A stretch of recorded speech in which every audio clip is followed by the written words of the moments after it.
What was your question? I had one. Well, I thought you had a good one.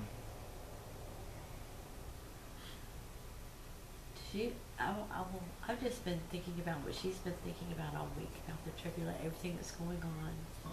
And then there was a news story the other day about in less than 3 years Americans will have the chip.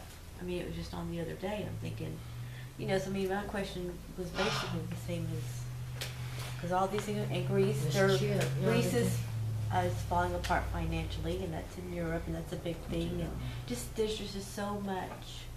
So, I mean, You know. Greece Anyway. Greece has said no to the euro.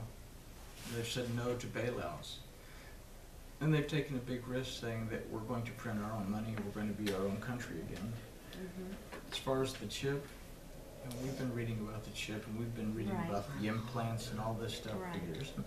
They have chips that they actually implant in pets nowadays so that you, if you lose your pet, they can find it. So here's the question. If you get a chip implanted in your hand, are you taking the mark of the beast? Or does taking the mark on your hand or your head mean something that we should be aware of? Right. Okay? You know, you take an implant. Well, here's the deal. We all already have an implant. Because any of us who carries around one of these things, right, we're already carrying around an implant. So is taking a piece of technology into your skin that people can scan at the grocery store, and you know, that just lets people control, or that just lets the government control your money, control your health care, control every aspect of your life, your physical life. But Yeshua says, don't worry about the one that can kill the body. Worry about the one that can kill the body and the soul. And he says, send the body and the soul to Gehenna. And what Gehenna is the place, basically the garbage dump outside of Jerusalem where dead bodies are thrown and they're burned. What is the mark of the beast that we take on our hand and our head? When we submit ourselves physically, all of our strength, when we submit ourselves physically, and we submit ourselves mentally to the beast. What is the beast? The beast is that thing that goes contrary to Torah. And that's where that's at. In Islam, if you are anything but a Muslim, you're labeled basically a lower class citizen. In many cases, you can't buy from certain places. You can't trade. You can't be involved in commerce. You can't be involved in government decisions. You can't be involved basically in anything if you refuse to accept Islam.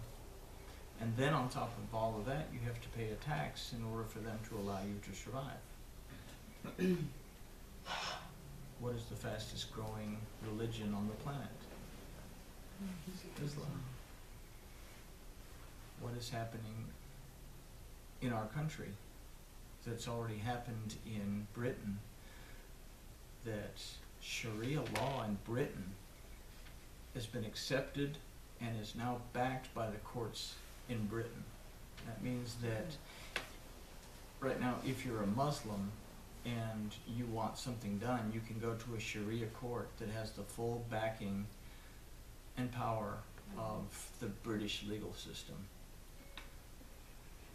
What's been tried and tried on numerous occasions in this country to put Sharia law into effect, to have Muslim courts. Just recently we had a mayor in Irving, Texas that said, no, you can't do that. You can't have that. But how long will it take before progressive thinking, you know, and I'm not, opposed to progressive thinking. We have to think progressively in order to grow, but when progressive thinking goes contrary to the word of Elohim, what happens when progressive thinking decides that Sharia law is a good thing, even though it, Goes you against know, the laws of our land. it goes Even against though to everything that we begin with. believe. It basically enslaves people, and if you don't do what the Quran tells you to do, then you're put to death. So how long will it be before this country folds?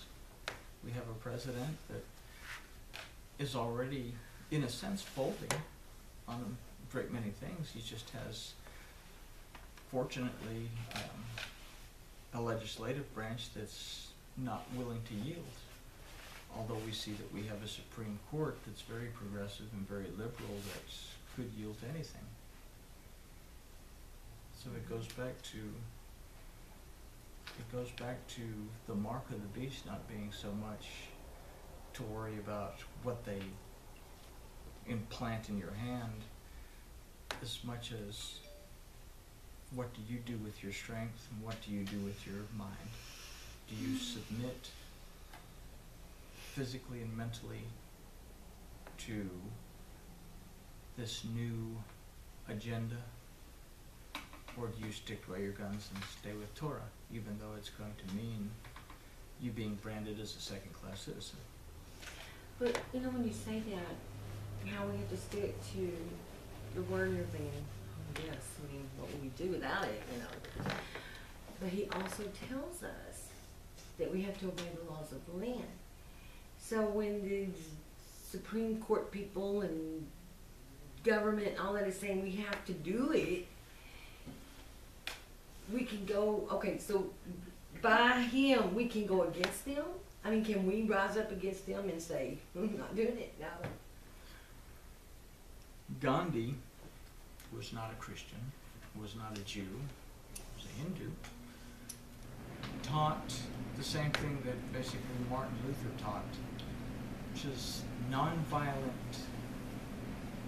basically nonviolent refusal to do something. Sure. We can say no, We can say but we have to be prepared to suffer the consequences of saying no. I think part of the problem is that Christians have not said no. They have not stood up in the past. That's what I'm saying. And they don't know how to do that. They don't know how to stand up for what they believe in. They just let people just, go ahead and do it, and we'll just do what we want to do. It's turning the other So, cheek. yeah, turn the other cheek, which is a good Right. thing, but that's not, you still have to stand up for what you believe in. What is the number one problem? Or what would you say the number one problem might be in Christianity? Is it Not having a that they relationship. haven't, and not having a relationship is fundamentally the thing. I may be wrong in saying this, but I think it's something that we have to consider. For a lot of Christians, Christianity is showing up to church for a few hours on Sunday morning, Wednesday evening if you have time, and that's all I have to give them. I go and they read me some story out of the Bible, and the preacher bumps his gums, and I hope that I'm not too late to make it to Applebee's before the line's out the door.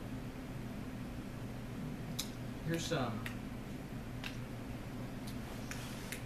something out of Joel, and hopefully it's not too long, but let me see here. This is Joel chapter 1, and I'm going to read through the end of chapter 2. We'll start at let's start at verse 14 of chapter 1.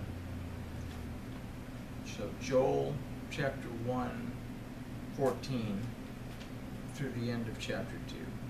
Set apart a fast, call a solemn assembly, gather the elders, all those living in the land, into the house of Yahweh, your Elohim, and cry to Yahweh. Alas for the day of Yahweh is at hand. and it shall come as a destruction from the Almighty.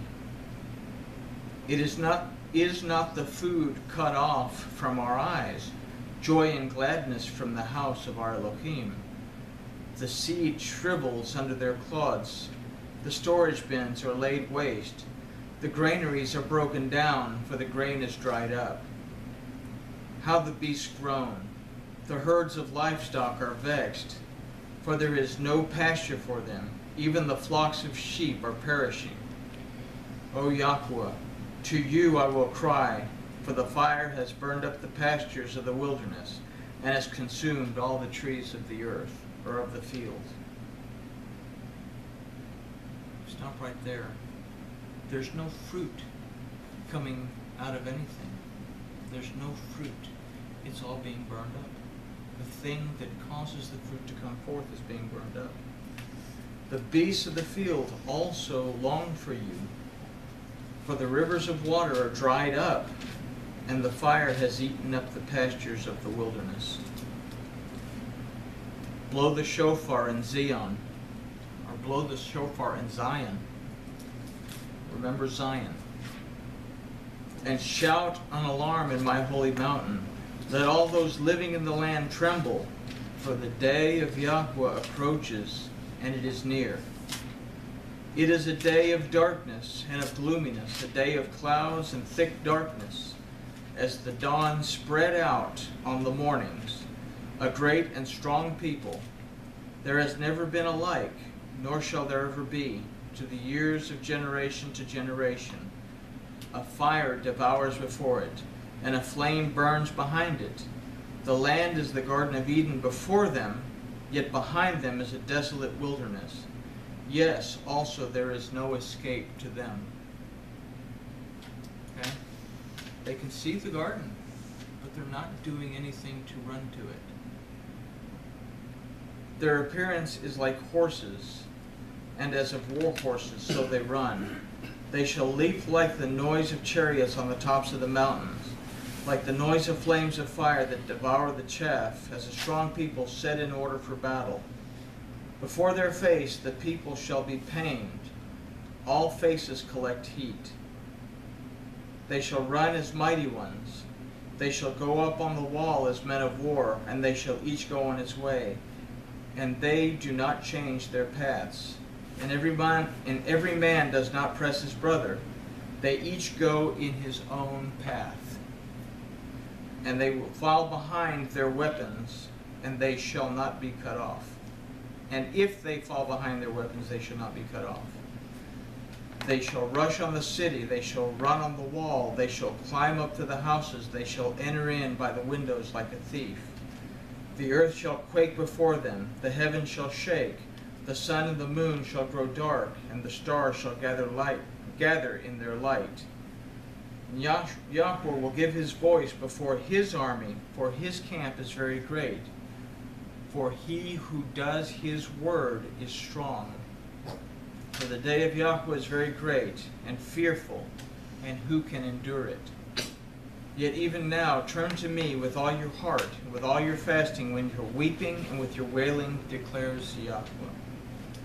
Yes, tear your heart and not your robes, and turn to Yahweh your Elohim. For he is gracious and merciful, slow to anger, and of great kindness, and he pities concerning the evil. Who knows if he will turn and have pity and leave blessing behind him? A food offering and a drink offering for Yahweh our Elohim. Blow a shofar in Zion. Sanctify a fast. Call a solemn assembly. Gather the people. Sanctify the congregation. Gather the elders, gather the children, and those who suck at the breast. Let the bridegroom go out of his room, and the bride out of her bridal chamber. We're talking about something coming out of Zion. We're talking about the bridegroom and the bride coming out of their chamber. What two letters make up the letter Tet? Vav and Zion. The Vav and the Zion.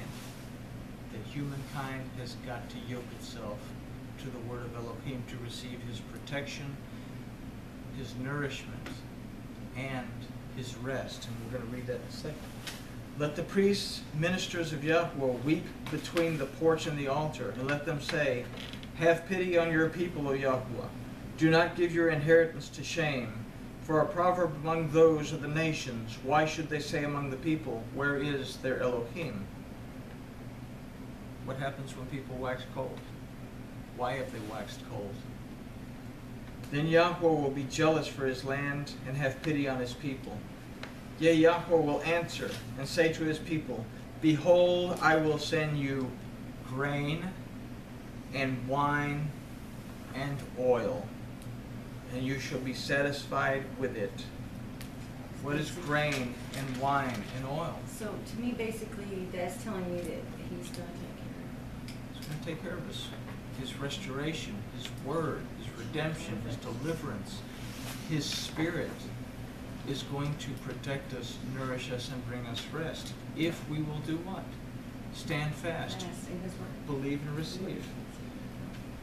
But I will remove the northern army far from you, and I will drive him into the dry and desolated land, with his face towards the eastern sea, and his rear towards the western sea. And his stench shall come up, and his ill odor shall come up, because he was doing great things. Fear not, O land, and be glad and rejoice, for Yahweh is doing great things. Who is the land? We are. He created the earth. Without the light, the earth was void and formless. With the light, it brings forth fruit and it prospers.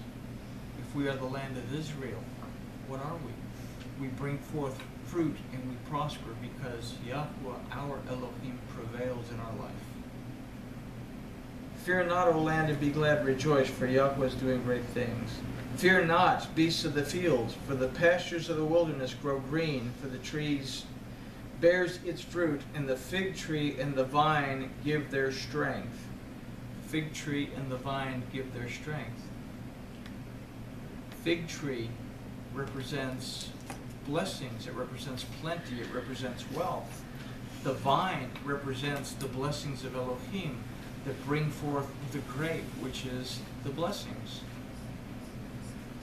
Then be glad, sons of Zion, and rejoice in Yahweh your Elohim, for he has given you the early rain according to the righteousness. And he will cause the rain to come down for you, the early rain and the latter rain in the first month. And the floor shall be full with grain, and the wine vat shall overflow with wine and oil. And I will restore you the years which the swarming locust has eaten, the locust larvae and the stripping locust and the cutting locust, my army which I sent among you. What was the first thing that he talked about? That fire destroyed. What was the plague that destroyed the fields before the locusts in Egypt? Hail. Fire and brimstone fell and destroyed, but it just didn't destroy it all. What came after that? The locust came and ate up everything else, because although the barley was destroyed, the flax was still hadn't budded. The locust came up and ate up the rest. So what is he doing? He's preventing this from happening. And you shall eat fully and be satisfied, and you shall praise the name of Yahweh your Elohim, who has dealt wondrously with you, and my people shall not be ashamed forever. What did Yeshua say? You'll have to suffer for my name. People will treat you badly for my name, but what is Elohim saying? You won't suffer forever. And you shall know that I am in the midst of Israel. I am in the midst of Israel. That if I have established in my life that Elohim prevails, he is in my midst. And I am Yahweh your Elohim, that today, yesterday, and tomorrow, in everything there is, he is my mighty judge who has the authority to restore me, redeem me, deliver me, and bring me rest. And there is no other, and my people shall not be ashamed forever. And it shall be afterward, I will pour out my spirit on all the flesh, and your sons and your daughters shall prophesy, your old men shall dream dreams, your young men shall have vision. And I will pour out my spirit on the slaves and on the slave girls in those days. And I will give